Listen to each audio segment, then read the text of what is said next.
मेरे सभी दोस्तों और मेरे सभी चाहने वालों को मेरा नमस्कार दोस्तों। आज एक नया सा एक मुद्दा मून लाइटिंग आप लोगों ने सुना होगा। काफ़ी डिबेट चल रहा है, काफ़ी कंपनीज उस पे बहुत सीरियसली काम कर रही हैं, बहुत सारा फायरिंग भी हो रहा है उसको देखे। तो मून लाइटिंग है क्या बेसिकली? मैंने इनफैक्ट ज़्यादा तो नहीं पढ़ा है, बट इस तरीके के जो इश्यूज आते हैं, बिकॉज मेरा जो इंटेंशन रहता है कि ज़्यादातर जो हर्डल्स आ रहे हैं, जो जो वर्किंग प्रोफेशनल्स हैं या जो कैंडिडेट्स हैं, उनको जो इश्यूज आ रहा है, या वो because I am working as a employment speaker, तो मेरा इंटेंशन ये होता है कि हर किसी को जॉब होना चाहिए। क्योंकि अगर जॉब होगा, कहते हैं ना, अगर आपके पास काम करने के लिए है तो सबसे सुखी इंसान है। बिकॉज काम एक ऐसा होता है कि अगर किसी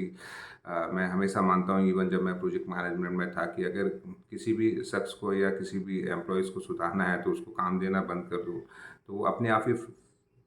थोड़ा सा वरी रहेगा, और वो खुद काम के लिए वो होएगा, और नेक्स्ट टाइम में जब भी उसको कुछ टास्क आप असाइन करोगे तो वो बहुत अच्छी तरीके से करेगा।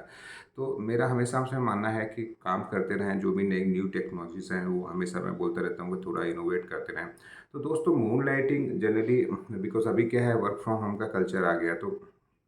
बहुत सारे, जैसे इंडिया के अंदर तो थोड़ा सा अभी बहुत सारी कंपनीज और लीगली हम लोग उसको परमिट ही किए हैं कि एक जॉब के साथ आप कोई दूसरा पार्ट टाइम, बट ओवरसीज़ या यूरोप में या यूएस में वो कल्चर है जहाँ पे आप 8 आवर्स किसी भी कंपनी को देके आप एटलीस्ट पार्ट टाइम में जॉब कर सकते हैं।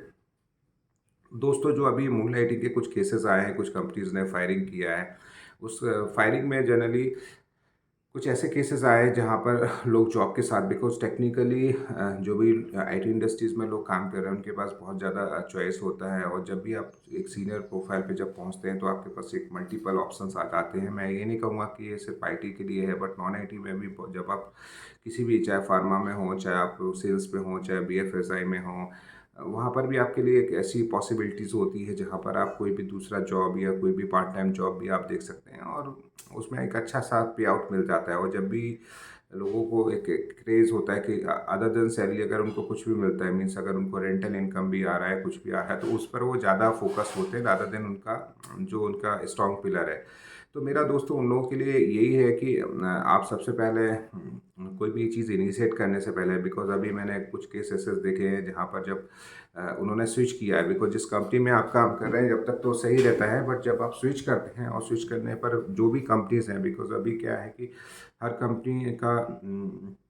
जो बैकग्राउंड वेरिफिकेशन है वो बहुत ज़्यादा स्ट्रांग हो चुका है। वो बहुत डीप लेवल पे क्रॉस चेक कर रहे हैं कि किस किस कंपनीज में थे, आपका बैंक स्टेटमेंट क्या था, आपका होम 16 है कि नहीं है, कितने आपके पीएफ अकाउंट थे, आप किसी और दूसरी कंपनी से या कोई स्टार्टअप या बिजनेस से तो नहीं इन्वॉल्व में, और बहुत सारे ऐसे इश्यूज आते हैं जिस पे आपको आंसर देना पड़ता है। और if you are unable to satisfy कि क्या था उसमें, कुछ लोग झूठ बोलने लगते हैं, फिर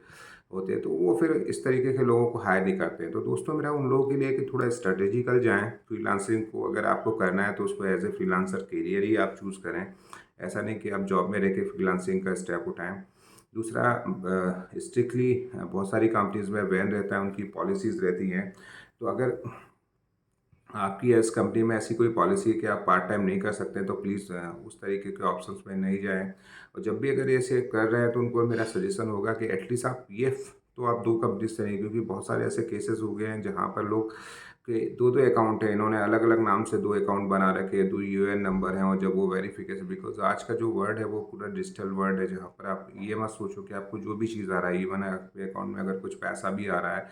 गवर्नमेंट के भी बहुत ज़्यादा ऐसे स्ट्रिक्ट पॉलिसीज़ आ गए हैं कि आप कोई भी बड़ा फंड या रेगुलर कोई भी आपकी इनकम आ रही है, वो आप अपने आईटीआर में दिखा रहे हैं कि नहीं दे रहे, तो दिखा रहे हैं, तो कहीं पर भी जब आप पकड़े जाते हैं तो वो एक के साथ दूसरा, दूसरे के साथ तीसरा, तो इस तरीके के सारे वो केसेस आपके वो ओपन होते हैं। तो मेरा यही है कि मून लाइटिंग पे अभी बहुत सारे ऐसे केसेस आ रहे हैं, कंपनीज भी बहुत सीरियस हैं। तो जो भी लोग ये मून लाइटिंग का कर रहे हैं, तो अदर या तो वो उसको या अपना एक करियर लेके चलें और उसको सीरियसली एग्जीक्यूट करें, अदरवाइज इस ऑप्शंस को